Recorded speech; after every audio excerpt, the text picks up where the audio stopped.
I'm Casey Donovan, and this is The Space. It's time to reflect on your week with one of our favourite mindfulness tips from the last 7 days. So get comfy and let's do this. Let's talk about that elusive flow. It's the holy grail of creativity. When you get into a zone, when you're completely absorbed and focused. When hours fly by and you're oblivious to everything around you. We know magic happens when you're in the flow. It's how musicians create hits. It's how writers create best-selling novels. We all experience it to some degree or another. When you're head down in a deadline. When a brainstorming session feels amazing. But there are downfalls to a flow state. This is according to entrepreneur Grace Beverley, author of the book Working Hard, Hardly Working. Time for a small PSA. It's evident that flow is incredibly beneficial and fulfilling, she says. But it also has its negatives. As with anything that makes us forget about our needs, flow can make us neglect health habits.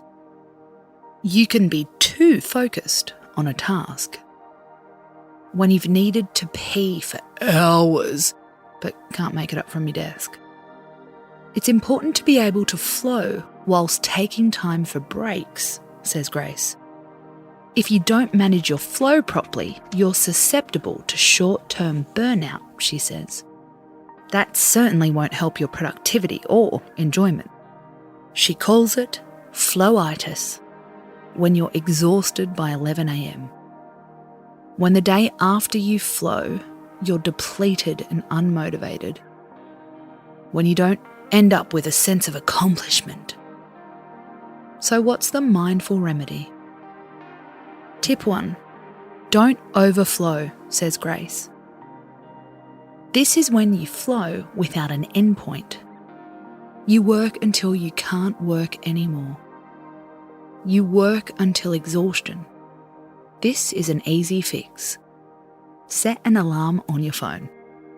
Or ask a friend to call you at a set time.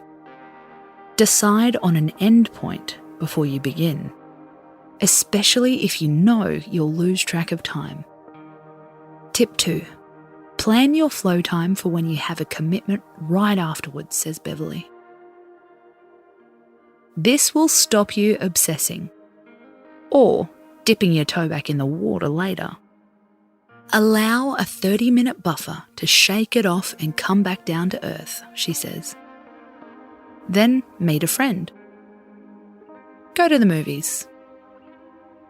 Chat to your parents. Anything to stop that overflow happening. Tip 3. Bring back the break. Remote working has really affected our lunch breaks. For a lot of people, they no longer happen. Grace asks, are you worried you won't be able to get back into the flow after taking a break? Cut the crap, she says, and focus on discipline. We can all activate flow when we want to, she says. Try intentionally not finishing a task. End halfway through a sentence. Don't get to the end of a paragraph. See what happens when you come back to it. Trust your flow. That creative river will still be there tomorrow. Now, hop out and dry yourself off before your toes get wrinkly. I'm Casey Donovan, and this is The Space. Did you know we have an Instagram page just for you? Check us out at @thespace_podcast. We'll see you there. Space out.